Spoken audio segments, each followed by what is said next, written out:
Kia ora, welcome to Canterbury Politics from Canterbury. Today it's the launch of Labour's slogan, so we've found some old Labour sort of stuff, just explaining we are very independent. I don't even vote. I've gone back in time and stopped myself from voting.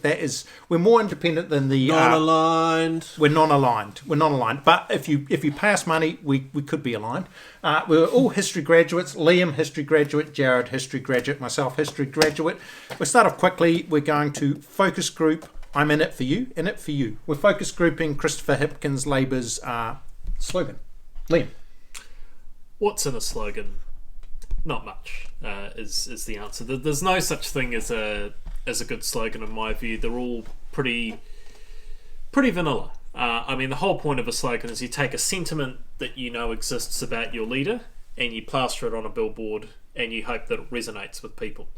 So obviously Labour focus groups have found Chris Hipkins seen as someone who seems to be in it for the right reasons, seems to be sort of, well motivated. Put it on a billboard and contrast it with the opposition leader. Presumably the focus groups are telling them they're not quite sure what reasons Christopher Luxon's in it for. So it's sort of a double-barreled thing. Okay, I'm going to be the devil's advocate here. I'm throwing this out. This isn't my opinion, of course. This is just an opinion. This week, Christopher Hipkins cut tax for wealthy people, any threat of taxing the wealthy. What about in it for the top 1%? In it for the elite? What do you think to that, Jared? Well, I think they're just in it for the vote, really. I mean, it's You're going more, he cut the tax because he wanted that centrist vote that wasn't going to be taxed anyway. I don't think 50... But worried how they many might was it? be. What is it, 50,000? 46,000. 46,000 Yeah. votes. I don't think that's really going to be like... I mean, that's less than 1%, right? So he's just a big-hearted guy that said, I'm not having this tax. Because in some ways, people are aspirational that might be working in KFC that could have got a $20 tax break every week. So that's $1,000 if the tax switcheroo had happened. Christopher Hipkins has said, yeah, but what about the fact that if they win lotto, or what about the fact that if they become a multimillionaire, I'm not having this on my watch.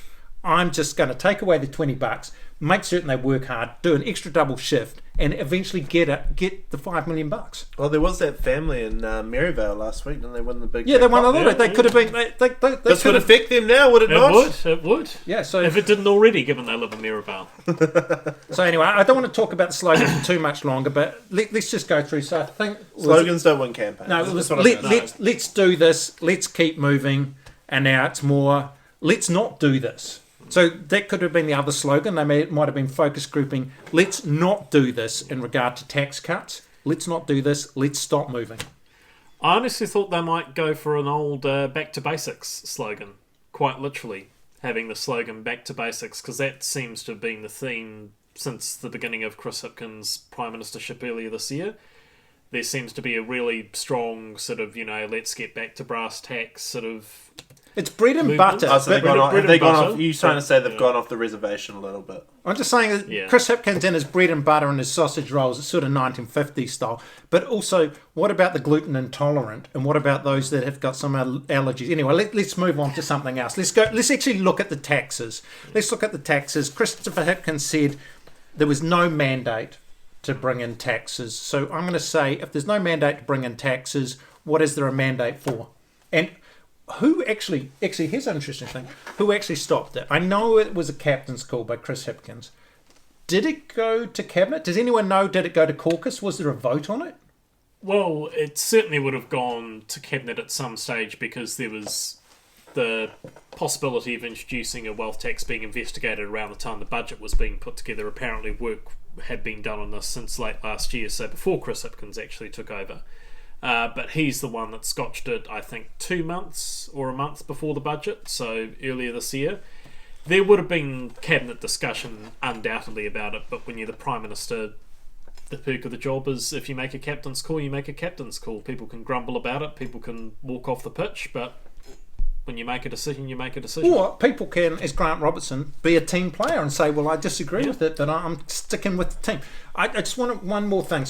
So we're talking about the budget where the call was made to not do, we'll call it tax switcheroo. But then last few days there was the captain's call. where this is a press release relating to the captain's call, which is Incorrect press release. It's an incorrect press release because it states that my position on CGT is a continuation of the position the government has held since 2018. Actually, that was ruled out in 2019. Whoever wrote this, correct your press release. But the captain's call itself, did Chris Hipkins, he clearly didn't go to cabinet because he's hanging out trying to bump into Mr. Zelensky in between the bathroom or whatever. And this is a while ago. This isn't recent. But when did he make the decision to say, as long as I'm leader, we're not doing this? Well, he made the decision to publicise it this week, but the actual decision itself was taken a month before the budget. So, what is that? April. So the decision was actually made a while ago, but it's interesting about the timing. When do you he made the decision? He made the decision. I'm just going to push back a little bit, Liam, because there has been some confusing newspaper coverage, and this is what this podcast is about. It's trying to flesh these issues out.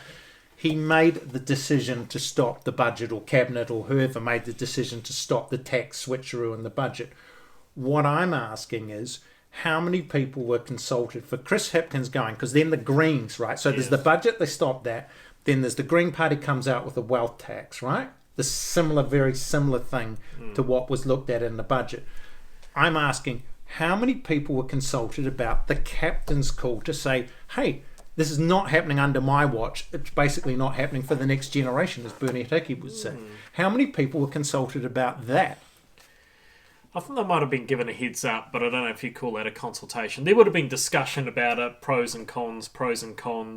But as I said, when you make a captain's call, the whole point of it is saying, look, I've made a decision, this is it, end of story. Okay, well, if anyone's watching this, is for any of those other independent journalists in the press gallery are watching this, could you actually try and work that one out? How many people knew about Chris Hipkins' captain's call that was launched from Vilnius? Like a salvo. Let's take it back to the Ukrainian war. It's like a cluster bomb has dropped upon the Labour activists, and they are. I don't know, they're not looking for a cluster bomb back. Anyway, let's move beyond that. There were two things that happened today. There was Christopher Hipkins in it for you. There was also, I'm just going to fire up the old tally. There was two jokers in East Tamaki. We're just going to have a wee look. There was a National Party announcement too. Absolutely spectacular. At least Christopher Hipkins had a crowd. Yeah. What did we think of the potholes, Jared? Potholes. I mean, I've got a really small car. I've got a little Toyota Starlet, and I do not appreciate potholes as a road user. Yeah, and it's kind of a meme at this point, but it's like, where does all our taxes go? It goes to fixing the goddamn roads. That's the meme. Do you believe this? I don't think it's going to be an election winner. I don't think he's going to steal voters with this. But I know a lot of car enthusiasts who will be like, yo. What about the fact that they're wearing Simeon Brown for Pakuranga, Luxon for botany? I'm not sure how wide. It's good eyesight. They're colour coordinated. Yeah. That's it. Do people not know who Chris Luxon is? Why isn't he just wearing a suit? Why aren't they wearing suits like politicians? Because they're supposed to be two average blokes chilling on the side of a road next to a tradie stopping place. Is this what an average politician is? I'm sorry, I'm not voting for someone that can't be bothered wearing a tie. You said you don't vote anywhere. I don't. No, sorry, I don't vote anyway. He's withdrawn his earlier votes. I've withdrawn my earlier votes. If he were to vote, he would not be voting. Yeah. Okay. I mean, that's about as casual as you get for a politician, wearing either a flak jacket or a branded jacket. I mean, it's. I suppose it sends a message to people, hey, we don't always wear suits, especially when we're away from the Wellington Beltway. We dress like normal people. We just have our name on our jacket. We're like you. Okay, yeah. I'm wondering if Zelensky's responsible for this. Are we going to see them in some sort of T-shirts? Anyway, look, there's a serious thing about this, because what they're saying is we're going to fix the potholes, but we're going to do this by ransacking the road safety budget. So when that happens, normally there's if you pull down this, how many deaths? So I'd be interested to know how many deaths are acceptable. No, how many deaths are acceptable by pulling down the road safety budget to fix people's potholes? Is it like, well, I'm sorry, my grandmother was injured in a car accident, but luckily I was able to get somewhere with smooth. I drove smoothly there, but a couple of people died. Yeah. So let's get those numbers out for Simeon and Chris's pothole announcement. Well, a more interesting thing would be, so if you're rating the road safety budget, that takes away things like median barriers, it takes away those, whatever you call those strips at the end of the road that prevent you going over cliffs and whatnot. Yeah, So so look, what are the numbers, it's an Chris? How many interesting sort of people like are dying for the potholes, buddy? It's an interesting sort of swapperoo in the sense that you're trading one set of safety measures or one set of safety improvements for another set of safety improvements. Are you a net better off as a result of that? Or is it more about convenience than safety? But I mean, these guys look like they know what another they're point doing. in here. There are a finite amount of potholes, and they're not being created on such a rapid. They could theoretically get all the potholes sorted, like all of them. Well, And then the money can go back into whatever budget it was rated from. okay. Well, The trouble is the weather. The weather's been causing a lot of the or worsening a lot climate of the potholes. change. Climate change has been caught. Yeah. Okay, well, we're going to wrap this up because we don't want to talk for too long. We're going to wrap this up with Winston Peters back or not.